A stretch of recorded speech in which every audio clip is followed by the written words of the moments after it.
On est aujourd'hui en grève contre le plan de la sinistre Galant, experte en casse sociale et en immobilité du rail. Et on lutte contre les mesures d'austérité, donc c'est-à-dire que le gouvernement belge nous impose des mesures d'austérité, à une réduction de dotation de 3 milliards d'euros. Enfin, disons qu'il y a toute une politique que veut mener à bout la ministre Garland et, au-delà de ça, le gouvernement Michel, qui est tout simplement la future privatisation de la SNCB.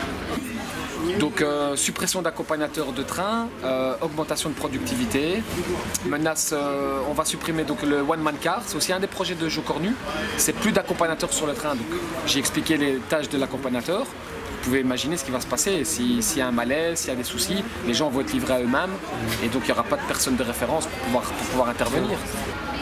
Leur lutte, c'est aussi la lutte pour tous les services publics, pour le maintien des services publics, pour la statutarisation aussi, et contre la privatisation des services publics.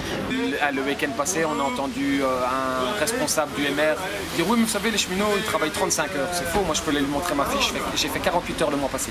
48 heures.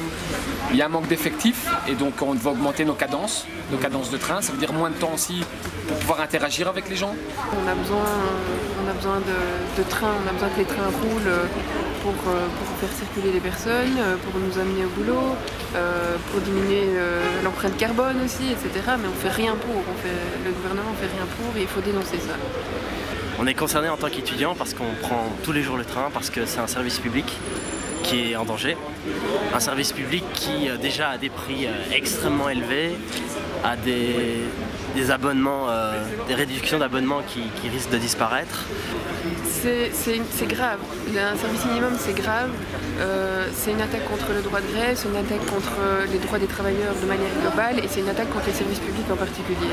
Le service minimum, c'est une épée de Damoclès qu'on met au-dessus de nos têtes, mais c'est infaisable. Comment est-ce qu'ils vont faire? Service minimum, ils vont aller réquisitionner des gens. Combien de trains vous roulez?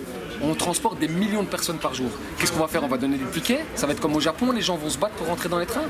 Bon, les cheminots, de tout temps, ils ont été les précurseurs dans les mouvements sociaux, mouvements de grève, etc. Et je pense qu'aujourd'hui, il faut les soutenir parce qu'en les soutenant, on soutient tout le monde dans les services publics. En fait. On soutient tous les emplois. Ce qui leur arrive, ça peut nous arriver demain aussi. Les cheminots réfléchissent la société. Ils ont en main un secteur d'activité porteur et d'avenir. Et ça, on en a conscience. Et on ne laissera pas un secteur comme ça être approprié par le privé. En tout cas, moi, personnellement, je ne le veux pas. Que les cheminots ont plus que jamais besoin de notre soutien parce qu'on essaye de les briser. On essaye de les briser au niveau politique. Là, vous voyez, c'est magnifique. On voit la police venir sur les piquets de grève. Tout à l'heure, il y avait des huissiers de justice. C'est le bras armé de la bourgeoisie et de l'élite.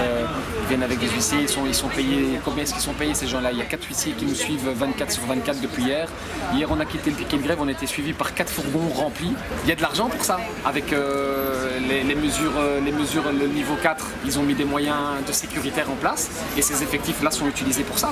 Pour l'instant, ces effectifs-là sont utilisés pour brider les mouvements sociaux.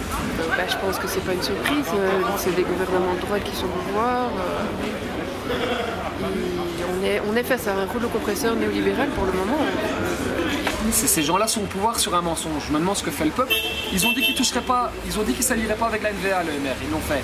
Ils ont dit qu'ils toucheraient pas à l'indexation des salaires, ils l'ont fait. Ils ont dit qu'ils ne toucheraient pas à l'âge de la pension, ils l'ont fait. Ils sont au pouvoir sur un mensonge.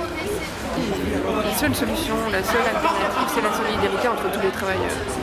Entre secteurs, entre intersectoriel, interpro et au niveau européen et au-delà. Je comprends les jeunes, souvent on stigmatise la jeunesse. Moi je comprends les jeunes, si moi déjà j'ai peur alors que j'ai un emploi, et j'imagine même pas les jeunes qui entendent tout ce qui se passe avec les restructurations, les fermetures d'entreprises. Pour moi ils n'ont aucune vision sur l'avenir et donc je peux comprendre qu'ils soient complètement perdus, qu'ils soient sans repère. Solidarité! Les cheminots se battent pour l'emploi, nom de Dieu, l'emploi des jeunes!